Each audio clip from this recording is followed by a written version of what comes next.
যে আয়াতে কারিমায় রব্বে কারিম বলেন ওয়াকাদা রাব্বুকা আল্লা তা'বুদু ইল্লা ইয়াহু ওয়া বিল ওয়ালিদাইনি ইহসানা, যে আপনার প্রতিপালক আদেশ দিয়েছেন যে তোমরা দাসত্ব করো না একমাত্র তার ব্যতীত আর কারো, এবং পিতামাতার প্রতি সদয় ব্যবহার করার। ইম্মা, যদি তোমার বর্তমানে তাদের একজন অথবা উভয়, পিতামাতার মধ্যে একজন অথবা উভয় দুজন, যদি তোমার বর্তমানে তারা বার্ধক্যে পৌঢ় অবস্থায় বৃদ্ধা অবস্থায় উপনীত হয়, ফালা তাকুল্লাহুমা, তখন তাদের উভয়ের প্রতি বইল না উফ, উফ পর্যন্ত বইল না। ওয়ালা তানহারহুমা, এবং তাদেরকে ধমক দিও না, বরং তাদের সাথে বিনয় ও সম্মানজনক কথা বলো। কার আদেশ? আল্লাহ পাকের আদেশ।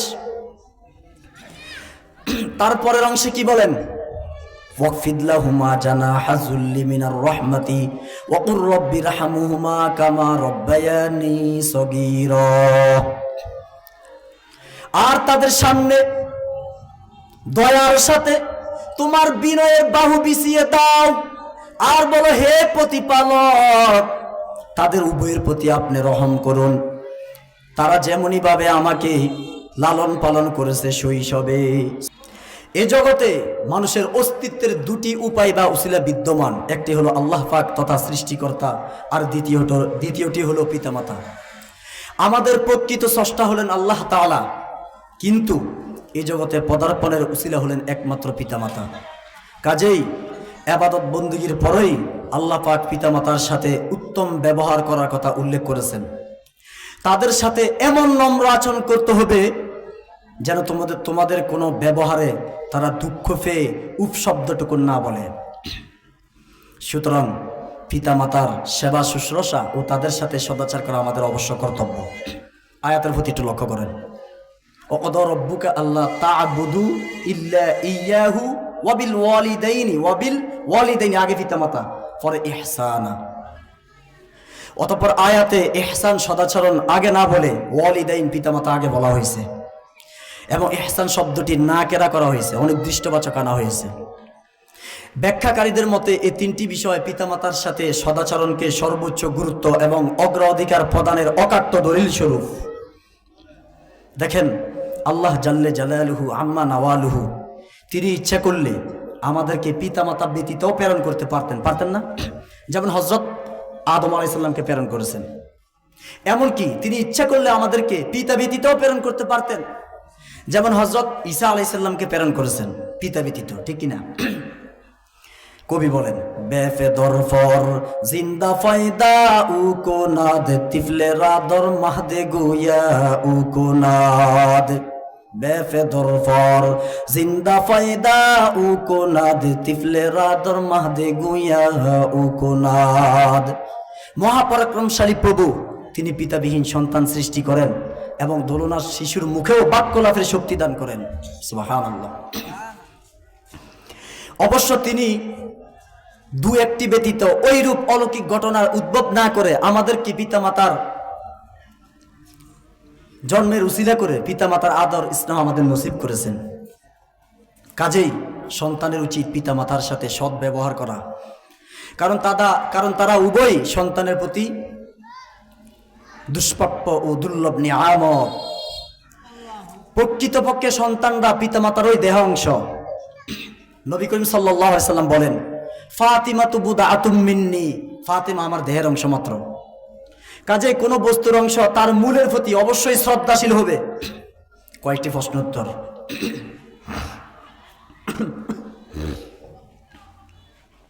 আমাদের মনে প্রশ্ন জাগতে পারে যে সন্তানের জন্মের ব্যাপারে মাতা পিতার কোনো ইহসান বা অবদান নেই। সন্তানের জন্মের ব্যাপারে মাতা পিতার কোনো ইহসান বা অবদান নেই। পিতা মাতা তাদের যৌন তৃপ্তি নিবারণের জন্যই পুলকিত হয়ে উভয়ে মেলামেশা করেছে, যার ফলে সন্তানের জন্মের উদ্ভব হয়েছে।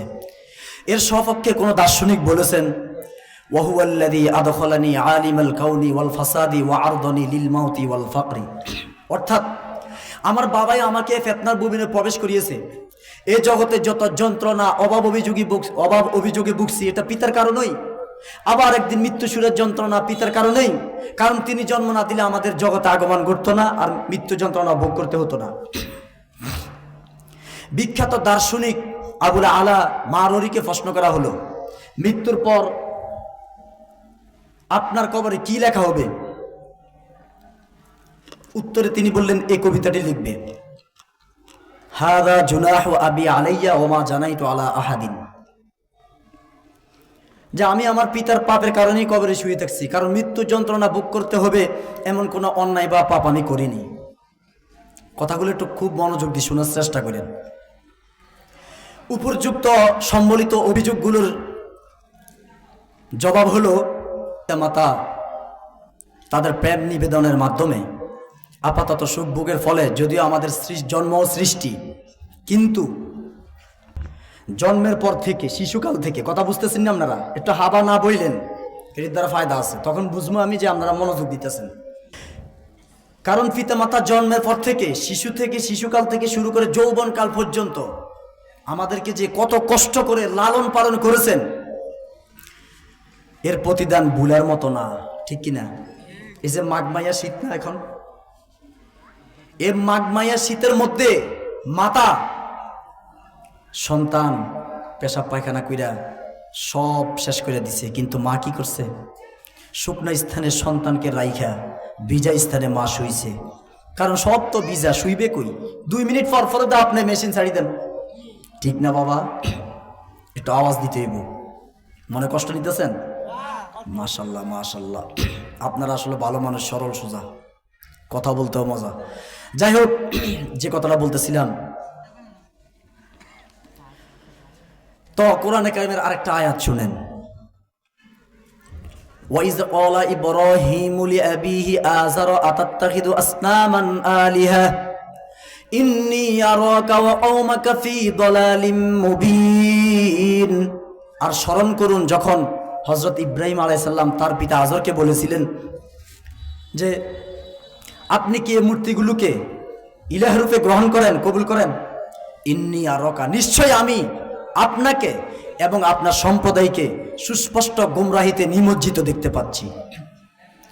এখন আপনাদের মনে প্রশ্ন জাগতে পারে যে আল্লাহ তাআলা বলছে পিতা মাতার সাথে সৎ ব্যবহার করার, কিন্তু তিনি নবী হইয়া পিতা ও তার পূর্বপুরুষদেরকে কর্কশ ভাষায় বিপদগামী বলে আখ্যা দেওয়ায় তাদের মনে, পিতা মাতার মনে ব্যথার উদ্রেক হওয়া স্বাভাবিক।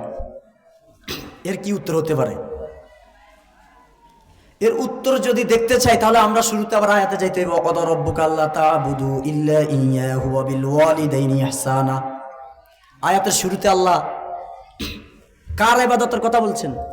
আগে শুরুতে আল্লাহ তাআলা, আল্লাহ জাল্লে জালালুহু আম্মা নাওয়ালুহু, তিনার ইবাদতের কথা বলছেন। তারপরে তিনি পিতামাতার সাথে সদ্ব্যবহার কথা বলছেন। কাজেই এই মর্মে বোঝা যায় হযরত ইব্রাহিম আলাইহিস সালাম প্রকৃতপক্ষে আল্লাহ তাআলার অধিকারকে অগ্রগণ্য করলেন। আল্লাহ তাআলার অধিকারকে কি করলেন? প্রাধান্য দিলেন। তিনি আল্লাহ তাআলার অধিকারকে কি করলেন? কথা বলতে হবে। আগে আল্লাহ তাআলার অধিকারকে প্রাধান্য দিলেন, যে বাবা আপনি যেগুলো করতেছেন এটি শিরক, এটা আল্লাহর ইবাদত নয়। তিনি তাকে জাহান্নাম থেকে বাঁচাইলেন। বুঝতে হবে, হাদিস শরীফের মধ্যে আছে, লা তাআতা লিমাখলুকিন ফি মাসিয়াতিল খালিক। আল্লাহ পাকের সঙ্গে নাফরমানি হবে এমন ভাবে কারো বাধ্যতা বা ফরমাবরদারি করা না জায়েজ। মূর্তি পূজক পিতার সঙ্গে ধর্মের প্রশ্নে আল্লাহর জন্য কঠিন আচরণ অযৌক্তিক নয়। ভাইয়েরা আমার, এতক্ষণ কি বুঝলেন? এমন সন্তান আমাদের মাঝে আছে, দেখবেন নামাজ পড়ে কিন্তু বাবা মা নামাজ পড়ে না, আছে না নাই? কিন্তু এই সন্তান কি পিতা মাতার সাথে খারাপ আচরণ করতে পারবে? পারবে না। তবে এতটুকু বলতে পারবে, বাবা নামাজ পড়েন, এটা ফরজ। আপনি আল্লাহর ফরজ বিধানের উপর আঘাত করতেছেন, পড়েন না কেন? সুন্দরভাবে বলতে হবে, ধমক দিয়া না। ভাই নামাজ পড়ছ না কিরে? আছে না আমাদের সমাজের যুবক ভাই বোনেরা, বাপ মারা এরকম ধমক দেয়নি? করে দেয় মিয়া, বহুত আছে। বাবা বলে খলিল দেহ সে বুইরা সারাদিন ডাকে, নাউজুবিল্লাহ ভাই আপনার জাহান্নাম কামাই করলেন, জাহান্নাম কামাই করলেন আপনি। অথচ পিতা মাতা সন্তুষ্টির উপর আল্লাহ সন্তুষ্টি। সুবহানাল্লাহ কইবেন না? আর তুজোরে কোন সুবহানাল্লাহ আওয়াজ দিতে হবে, দেখবেন আওয়াজ দিলে আস্তে আস্তে সব আসবে। প্রধান বক্তা আর শিল্পী আমাদের বদরুজ্জামান ভাই যদি আয়সা দেখে এরকম অবস্থা, তারা উঠে যাইব, আমার বিশ্বাস যাইব গা, থাকতে না। এই জন্য একটু আপনারা আওয়াজ দিয়েন যাতে বাহিরের লোকগুলো আসে। বাইরে হাঁটতেছে, হাত পাও বরফ হয়ে রয়েছে, ঠিক কিনা? একটু পর বাজে বেডি করে ফিটবো, গরম পানি কর, হাত পাও ঠান্ডা, কথা বলেন না কিনলে, ঠিক না? গরম দেয়, গরম পানি করো, খানা রান্না গরম করো, এভাবে খাওয়া যায়? বাইরা আমার সারাদিন আড্ডা মেরে সময় নষ্ট করে বাড়িতে গিয়ে খারাপ আচরণ করতেছেন মা বাবার সাথে, স্ত্রীর সাথে, বোনের সাথে, ঘরের আপন লোকজনদের সাথে। আপনি তো একটা বেয়াদবি করতেছেন, বেয়াদবির সার্টিফিকেট নিয়ে কবর যাইবেন। তো এখানে আসেন, বেয়াদব কারে বলে, আদবলা কারে বলে, কিছু শিখে যান। পিতামাতার আল্লাহ তাআলার ইবাদতের পরে পিতামাতার সাথে সদাচরণ কোরআনের আরো অনেক জায়গায় আছে। টাইম ইজ ভেরি শর্ট, সময় সংক্ষিপ্ততার কারণে সব আয়াতগুলো নিতেছি না, একটা আয়াত দিয়ে শুরু করছি। তো এই জন্য অনেকের পিতামাতা এরকম আছে যে নামাজ পড়ে না, আল্লাহর দিনের ব্যাপারে তাদের কোনো খেয়ালে নাই, কিন্তু সন্তান এরকম আছে দেখবেন নামাজ পড়ে আল্লাহরে ডাকে। কিন্তু এই যুবকগুলা, এই সন্তানগুলা কি তাদের সাথে খারাপ আচরণ করতে পারবেনি? পারবে না, নবী না বলেন। কিন্তু তাদের জন্য হেদায়েতের দোয়া করতে হবে, তাদের জন্য মাগফিরাতের জন্য দোয়া করতে হবে, তাদেরকে ফিরাই আনতে হবে জাহান্নাম থেকে, কৌশলে যেমনে পারেন ওইভাবেই। সাহাবীদের অনেক ইতিহাস বলা যায়। তো ভাইরা আমার, সাহাবীদের এরকম অনেক ঘটনা আছে। সন্তান মুসলমান হয়ে গেছে, মা ভাত খাইতেছে না, ইসলাম ধর্ম ভুলে যাও, আমি ভাত খাবো, কিন্তু খারাপ আচরণ করতেছে না। কিন্তু আমাদের সমাজে দেখা যায়, ছেলে যদি এক চিল্লা লাগায় বা সরমনায় গেছে, উজানিতে গেছে, কোনো জায়গায় গেছে, বাড়িতে আসার পর মা বলে, বাবা এতদিন তো ওই জায়গায় ছিলি, আল্লাহরে ডাকছস, একটু কাজ কর, পারবো না। এটা কি এই ব্যাপারটা কি করা যাইবে? চাইবে না। সুন্দর করে বলেন, মা শরীরে একটু খারাপ লাগতেছে, একটু রেস্ট নি, তারপরে করব। আদব রক্ষা করে কথা বলতে হবে, শিক্ষা দিচ্ছেন নবীজি। তো আল্লাহ আসেন কয়েকটা হাদিস বলি, কারণ প্রমাণ না হইলে তো বিশ্বাসই করবেন না। আন আবি উমামা রাদিয়াল্লাহু তাআলা আনহু قال قال رسول الله ما حق الوالدين على ولده قال هما جنتك ونارك। হযরত আবু উমামা রাদিয়াল্লাহু তাআলা আনহু কর্তৃক বর্ণিত, এক ব্যক্তি নবী করিম সাল্লাল্লাহু আলাইহি সাল্লামের নিকট এসে জিজ্ঞাসা করলেন, ইয়া রাসূলুল্লাহ সাল্লাল্লাহু আলাইহি সাল্লাম, সন্তানের উপর পিতামাতার কি অধিকার রয়েছে? তখন নবী করিম সাল্লাল্লাহু আলাইহি সাল্লাম বললেন, তারাই তোমার জান্নাত ও তারাই তোমার দোজখ। অর্থাৎ তাদের সন্তুষ্টি লাভে জান্নাত লাভ, আর তাদের অসন্তুষ্টিতে জাহান্নাম অবধারিত। এ ব্যাপারে কোন এক কবি বলেন, জান্নাতকে রেজায়ে মা দরা হাস্ত, জিরে ফায়ে মা দরা হাস্ত। তোমার মাতার তুষ্টিতে তোমার জান্নাত লাভ, তোমার মায়ের পদতলেই তোমার জান্নাত বিদ্যমান, আর তোমার মায়ের মনে কষ্ট তোমাকে দোজখে প্রবেশ করাবে। কথা বুঝছেন? তোমার মা বাবাই কি তোমার জন্য জান্নাত, আবার তোমার মা বাবাই তোমার জন্য বেহেশত। সুবহানাল্লাহ। তাহলে বাবা মাকে রাজি খুশি করতে হবে নি। কিভাবে? মা বলছে, বাবারে আমার একটু এক জায়গায় যাওয়া লাগে, আমাকে নিয়ে যাও। কণ্ঠটা উঁচু করে বলেন, পারবো না। পারবেন না, এটা নিষেধ, হারাম। মা আপনি যাইতে বলছেন, আলহামদুলিল্লাহ, চলেন চলেন মা, আমি আপনাকে নিয়ে যাব। আমার হাজারো ব্যস্ততা থাকতে পারে, ভৈরব বাজারে ক্যারাম বোর্ডের দোকান, আমার আড্ডা মারা থাকতে পারে। আমার আড্ডা বড় না, আমার মা বাবার সেবা করা হলে সবচেয়ে বড়। গত মাস নি ভূমিকম্প হয়েছিল যে কোনো আপনাকে এদিকে হয় নাই হয়েছেন টের পাইছেন নি? এটা কি লেগে বাবা? বাবা কিসের জন্য? আমরা অনেক ভালো এই জন্য না। ও যুবক ভাই কিসের জন্য? তারপরে হুশ হয় না, মসজিদ খালি। 40 বছর হয়ে গেছে, দাড়ি কাটতেছে, নামাজ নাই, আল্লাহ নাই, আলেম ওলামাদের বিরোধিতা করে।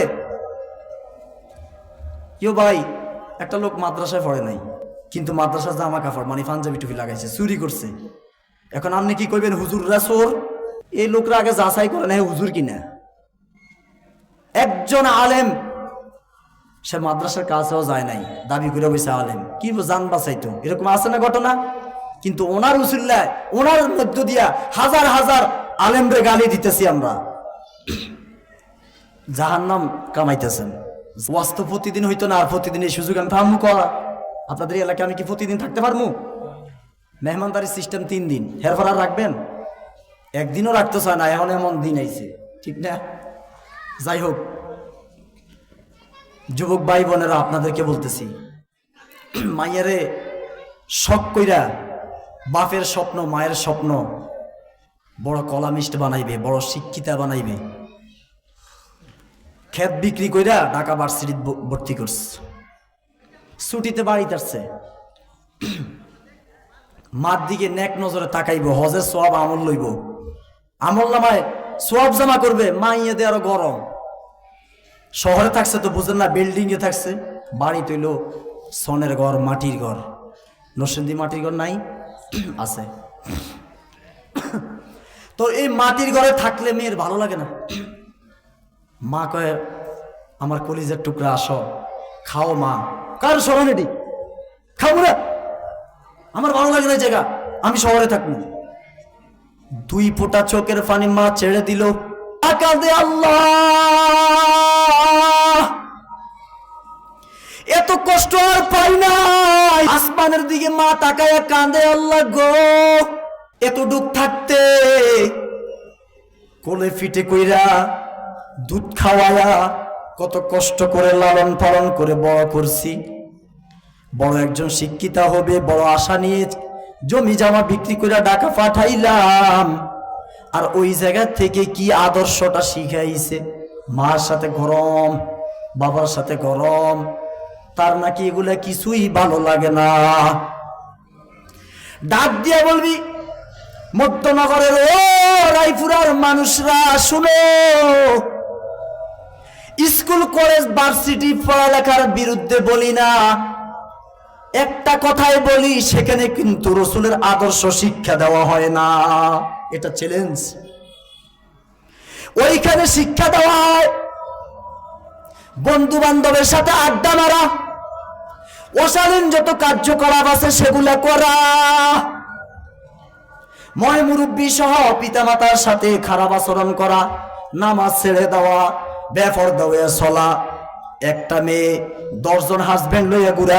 একজন খেলোয়াড় আছে, আমি নাম জানি না, যুবক ভাইরা এদের নাম জানে ভালো, এরা কলেজের মেয়েদের, এই খেলোয়াড় কলেজের মেয়েরকে দেখতে পারে না মনে করে। আছে একজন খেলোয়াড়, যুবক ভাইরা জানে, ওই যে উনি জানে। ওইখানে আদর্শ শিক্ষা দেওয়া হয়। ওই যে মুসলমানের উপরে, বুকের উপরে বুলুট মারছে ফিলিস্তিন, লক্ষ লক্ষ হাজার হাজার মুসলমান দাফন করে দিছে। ও ইহুদি, নাসারা, খ্রিস্টান, তাদের অনুসরণ শিক্ষা দেওয়া হয় কলেজে, কথা বলেন ঠিক কিনা? তারা কিছু শিক্ষা ঢুকাইয়া দিছে, বলে আল্লাহ বলতে কিছু নাই। মা চিনবো কেমনে? আপনার মাইয়ারে মাদ্রাসা স্কুলে দিচ্ছেন, কলেজে, মা চিনবো কেমনে? শিক্ষার মধ্যে লেখা যে আল্লাহ বলতে কিছু নাই। আমরা কি, আমরা করতে এসেছি কি? আদমের সৃষ্টি, আমরা বানরের সৃষ্টি, নাউজুবিল্লাহ বলেন। এই আমি কি স্কুল কলেজের শিক্ষার বিরুদ্ধে বলছি নি? ভুল বুঝেন না। শিক্ষা প্রতিষ্ঠান ভালো থাকতো যদি মেয়েদের আলাদা পর্দার সহিত থাকতো, ছেলেদের আলাদা পর্দার সহিত থাকতো, সোনায় সোহাগা সুন্দর হয়ে যেত, ঠিক কিনা? কিন্তু আজকে আমাদের শিক্ষা বিষয়টা নিয়ে বেশি পাকনামি করে। মাদ্রাসা শিক্ষা পড়লে এতিম হয়ে যাইব, গরিব হয়ে যাইব, ভিখারি হয়ে যাইব, কয় কি কয় না। যাই হোক, যে কথাটা বলতেছিলাম, নবীজি সাল্লাল্লাহু আলাইহি সাল্লাম বলেছেন যে সন্তান তার পিতামাতার প্রতি দয়ার দৃষ্টি নিক্ষেপ করবে। কি দৃষ্টি? দয়ার দৃষ্টি। দয়ার দৃষ্টি নিক্ষেপ করবে। তার প্রতিটি নজরের পরিবর্তে আল্লাহ রাব্বুল আলামিন তার আমলনামায় মকবুল হজের সওয়াব দান করবে। সুবহানাল্লাহ বলেন। চিন্তা করছেন তো?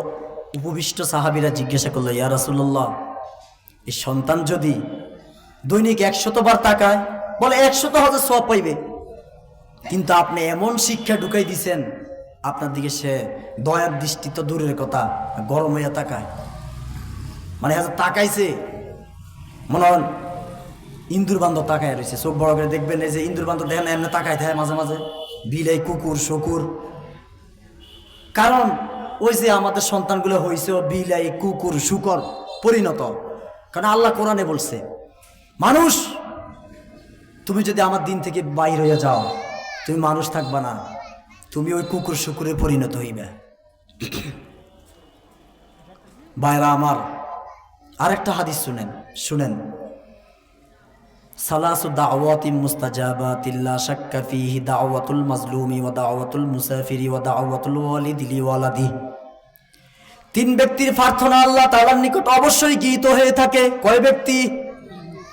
আপনারা কথা বলেন, কয় ব্যক্তি? 1 নম্বর হলো মাজলুমের প্রার্থনা। মাজলুম কাকে বলে? কারো দ্বারা কেউ নির্যাতিত, নিপীড়িত হয়, তাকে বলা হয় মাজলুম। মাজলুম যখন আল্লাহর কাছে হাত উত্তোলন করে সাথে সাথে কবুল হয়ে যায়। 2 নম্বর হলো মুসাফির, তার দোয়া আল্লাহ কবুল করে থাকেন। 3 নম্বর হলো সন্তানের জন্য পিতামাতার দোয়া।